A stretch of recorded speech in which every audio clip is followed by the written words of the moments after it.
சபையறிந்து பேசு, சமயம் அறிந்து பேசு, சான்றோர் மதிக்க பேசு, அன்பாக பேசு, அறிவாக பேசு, ஆன்றோர் மதிக்க பேசு, உண்மையை பேசு, ஊருக்காக பேசு, உருப்படியா பேசு, அக்கம் பக்கம் பார்த்து பேசு. பெரிய பாரதியாரு இந்த வீடியோ சினிமாக்காரங்க நல்லவங்க, அது சாக்கடை இல்லாத ஒரு பூக்கடை அப்படின்னா பேசுறதுக்காக நான் வரல. எந்த ஒரு துறையும் இழிவா நம்ம பேசக்கூடாது, பேசவும் வேண்டாம். ஏன்னா இன்னைக்கு தான் நான் பார்க்க நேர்ந்தது. அதுக்கு காரணம் ஆக்டிங் கிறிஸ்டியன் சார்லஸனுடைய வீடியோ வாயிலாக தான் உங்களுடைய வீடியோவை நான் பார்க்க நேர்ந்தது. அந்த ஒரு வீடியோவில் இப்போ நீங்கள் பார்த்து வந்திருப்பீங்க. அந்த வீடியோவில் ஏன்பா சினிமானா சாக்கடை அப்படின்னு சொல்கிறீங்க அப்படிங்கிற மாதிரி சொல்கிறீங்க. ஒரு சில படங்கள் எல்லாம் பாருங்கள். அந்த படத்தில் எப்படின்னு கேட்டிங்கன்னா, சின்ன வயசில் அவங்க அப்பாவையோ அம்மாவையோ எதையோ ஒன்றும் பண்ணியிருப்பாங்க.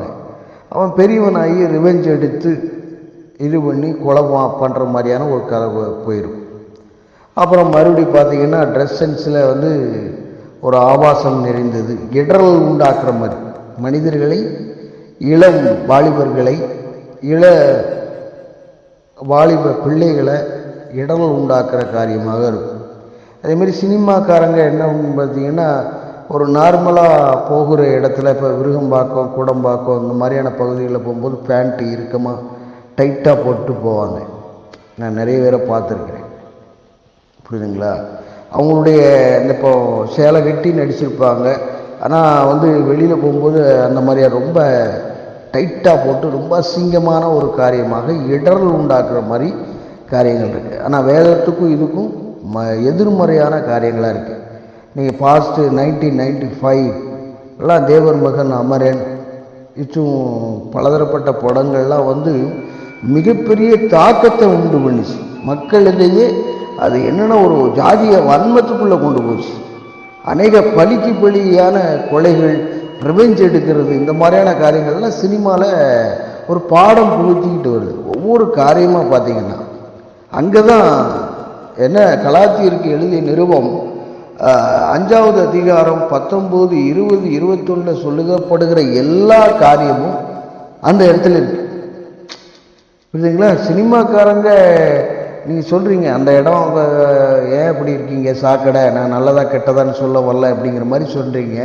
ஆனால் அநேக காரியங்கள் இடர்ல உண்டாக்குகிறார்கள்.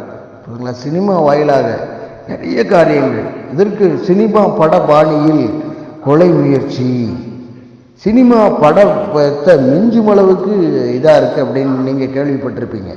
அப்போ எந்த அளவுக்கு தாக்கத்தை உண்டு பண்ணுது பாருங்கள். ஒரு 3 மணி நேரம் அந்த சினிமாவுக்குள்ளே மூழ்கி சில காரியங்களில் வெற்றி சிறக்க முடியாத அளவுக்கு அந்த என்டர்டெயினுக்குள்ளே, இந்த காம களியாட்டங்களுக்குள்ளே போகுது. அதாவது என்னுடைய மாம்சத்தில் வரக்கூடிய அந்த பிம்பம்தான் திரைப்படமாக வருது. உங்களுடைய சிந்தையில் வரக்கூடிய அந்த கற்பனை பொருள் தான் படமாக வருது. அது என்னென்னா அதை நிஜத்தில் ப்ரொசீட் பண்ணக்கூடிய காரியமாக இருக்கிறது. புரியுதுங்களா?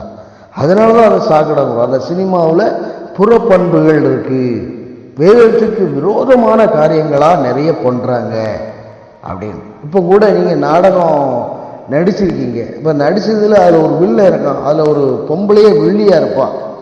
இதெல்லாம் என்ன கதை? அவங்கள கொல்லணும். அதுக்கு அடுத்தாக்கில் பார்த்தா இன்னொருத்தி என்ன சொல்கிறது, நாடகங்களில் அவ்வளோ மோசமாக இருக்குது. நீங்கள் பார்ப்பீங்க, நீங்கள் நடிக்கிறதுனால உங்களுக்கு தெரியும்.